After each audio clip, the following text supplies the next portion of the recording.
This week, we wanted to address a topic related to the statements made by the American administration amid the ongoing conflict with Iran. Donald Trump announced on May 1st a tightening of sanctions against Cuba. The island, home to nearly 10 million, is now trapped between an embargo and real military threats. The operations carried out against Caracas have demonstrated the reality of attempts to destabilize regimes labeled as threats to national security through military means. Could Havana be added to the long list of targets assigned to Pete Exit? The only invasion of the island of Cuba that can be considered successful by the U.S. dates back to the Spanish-American War of 1898. The landing of 17,000 men by the U.S. Navy and the following 3 months of fighting ended with an occupation, then the establishment of a protectorate until 1934. The rest of the story we all know. Dictatorial regime, corruption, mafia system, then revolution, led by the main figures. L'ère du Che et de Fidel Castro. This brings us to the legendary Bay of Pigs attempt.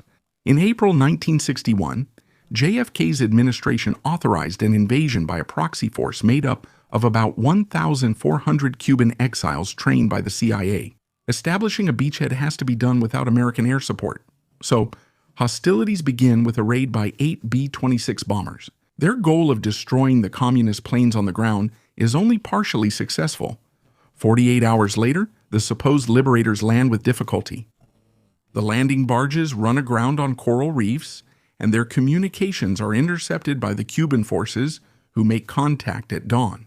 The remaining Cuban T-33s and 6 Furies will sink 2 ships from the attacking flotilla, including the one carrying the ammunition stock, and will also shoot down 5 of the 16 opposing B-26s. The deployment of the T-34-85 tanks will spell the end of the invasion. The M41 tanks of the landing brigade find themselves without resources. Air support will never be ordered by Kennedy, despite the presence of the aircraft carrier USS Essex, cruising about 50 kilometers from the Bay of Pigs. This bitter failure will confine the Americans to clandestine operations, and the Cubans will base the entire future doctrine of their armed forces on it. On Terabellum, we spend our time analyzing international news, power dynamics, and the competing narratives. But to do this work seriously, you need to start from a solid foundation, verify information, cross-check sources, and make sure you're not looking at an event through a single lens. This video is made in collaboration with Grand News, a tool I consider essential for a channel like Terabellum, because our job is to try to present topics in the most pragmatic, factual, and honest way possible. To do that, we need to compare narratives, spot blind spots, and understand how the same news is covered by different media outlets. The principle of Grand News is simple.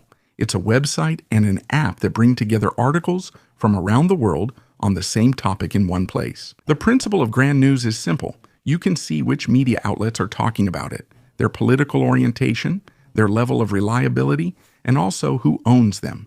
It's very useful for gaining perspective. Let me show you how Grand News covers an event. You choose your topic. Here, Donald Trump's handling of the collision in the Strait of Hormuz. On your right, 50 sources cover the topic, showing their political leanings and offering point-by-point analysis to highlight differences between media outlets. For example, left-wing media present the American strikes on Carg's Island as risking a global economic crisis and an economic collapse, emphasizing the repercussions on the markets. Meanwhile, right-wing media describe them as a decisive action, focused primarily on security. With our link grand.news.tb, you can get 40% off unlimited access to the Vantage plan. The link is in the description, and you can also scan the QR code on the screen. The Revolutionary Armed Forces had to adapt to the chronic lack of new equipment and spare parts to maintain what they already had. However, they did benefit from stability. The only political goal is to repel potential intrusions from their powerful American neighbors. We can illustrate their anti-invasion strategy as follows. First of all, the centrality of anti-aircraft defense. Instead of direct aerial confrontation with the U.S. Air Force and Navy, it's better to focus on dispersing these forces. Initially, the imposing SA-2 guidelines made up the backbone of the Cuban SAMs. But this system, which is not very mobile, is unsuitable for a modern assault scenario. The last known modernization of this component was the acquisition in 2025 of 144 Pechora 2BM launchers, more commonly known as SA-3S, mounted on T-55 tank chassis, a transfer carried out with Belarus in this case. However, manpads will remain the main means of defense. These small launchers, scattered among the conscript regiments, will be the real threat to American aviation. A helicopter assault like the one in Venezuela earlier this year will be nearly impossible against an alerted enemy. To sum up, we're not seeking an air battle, but rather the attrition of assets vulnerable to light launchers, especially in a context where the entire population is mobilized.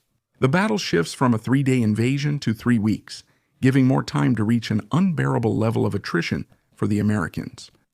Next, as for the naval aspect, the situation looks like a purely delaying action.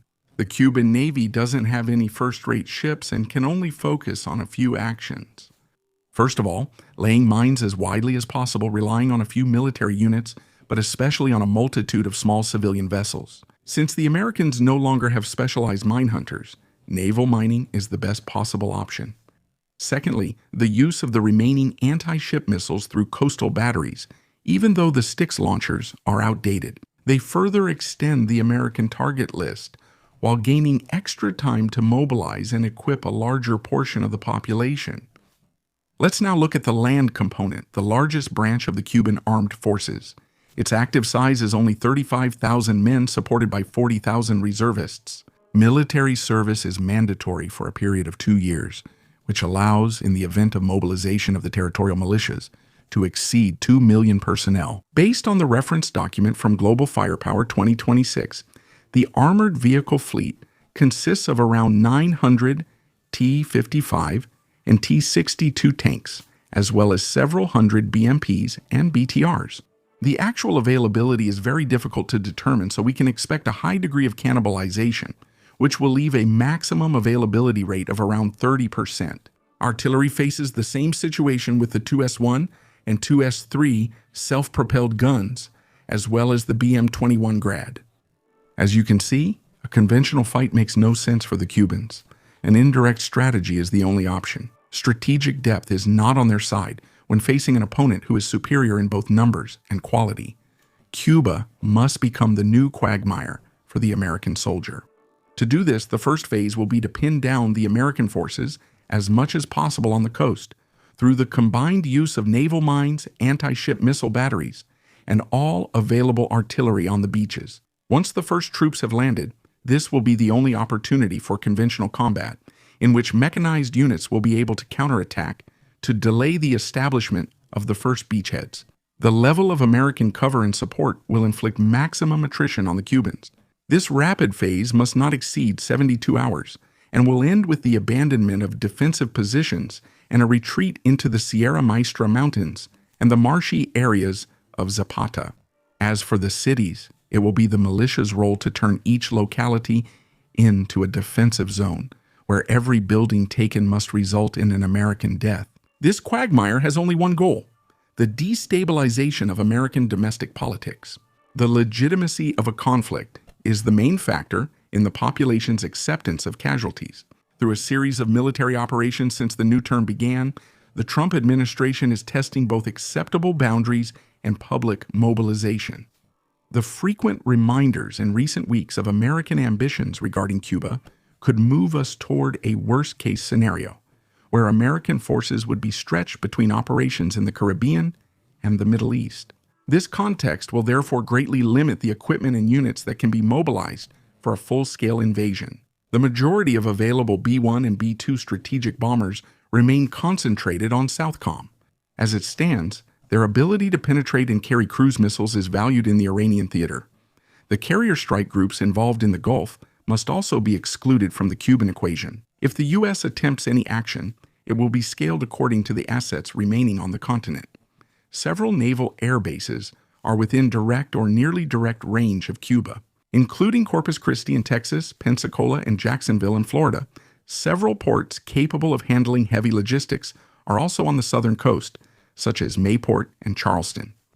If we consider the number of ships normally assigned to these respective bases, here is a summary of the assets the Americans could deploy without stripping the rest of their theater of operations, and within the limits of coherent and responsive logistics. So we can expect 6 Arleigh Burke-class destroyers in a strike and air defense role, and 6 littoral combat ships for mine warfare, coastal support, and the insertion of special forces by sea, and a minimum rotation of 3 ships, San Antonio-class amphibious ships, and a large LHD of the America or Tarawa class. An aircraft carrier in the area remains a priority for greater responsiveness, but most sorties will depend on the U.S. Air Force's ability to carry out strike missions, with the fire support role potentially being provided by the aircraft of the involved MEU. The risk of losing a helicopter is significant given the expected density of manpads and ZU-23 systems. Slower ground advances will be preferred, as they are less likely to result in helicopter crashes. The remaining question is the desired end state of such cooperation, as a complete occupation of the island already appears to be costly. Current projections provided by the Department of War estimate the loss of 1,000 men to secure total control of the island. Another potential loss, with an unenviable rate of attrition, is the Guantanamo base. Quickly overrun by Cuban militias, this untenable position could serve as leverage for the Cubans. Beyond the operational aspect of such a project, the real question is whether it can be justified strategically and politically. By taking the current year as a reference at the start of the invasion, the USA would in fact put itself in a position of diplomatic isolation in Latin America. Lula's Brazil is already using the rhetoric of colonial aggression after the Maduro episode. There would be broader consequences at the Panama Canal, where fear of the U.S. Navy would strengthen China as the go-to security partner.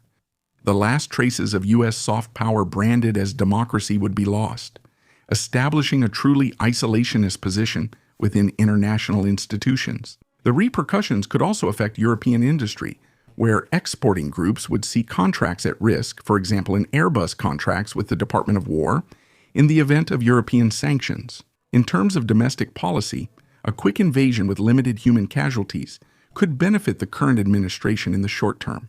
But in the event of a stalemate, images of Havana turned into the Mogadishu of the Caribbean would lead to a shift in public opinion as the boys came home in coffins. An invasion without an exit plan would inevitably lead to an ending reminiscent of Saigon in 1975. The influx of refugees to the USA would change the landscape of the southern states, with consequences for the voting patterns of Latino communities. In addition to the midterms, some swing states would be lost for November 2028. So to conclude, even if with a purely military option, an initial victory would be assured, the reality of such adventurism could be fatal to the American position, and at the same time strengthen China as the only trusted third party. This Dunroe Doctrine, which Donald Trump seems to want to apply, does not currently have a clear final objective. By relying solely on coercive measures, this strategy has plunged Latin America into a state of permanent fear. An invasion of Cuba would turn that into lasting resentment. Without delving into Chinese millenarianism, economic and diplomatic options can bear fruit on a continent where conservative liberal ideologies are only gaining ground, and which could have, with a patient American president and a declining Europe, led to the tangible realization of the Monroe Doctrine. Let's all stay alert. Marco Rubio might soon add a new line to his job description.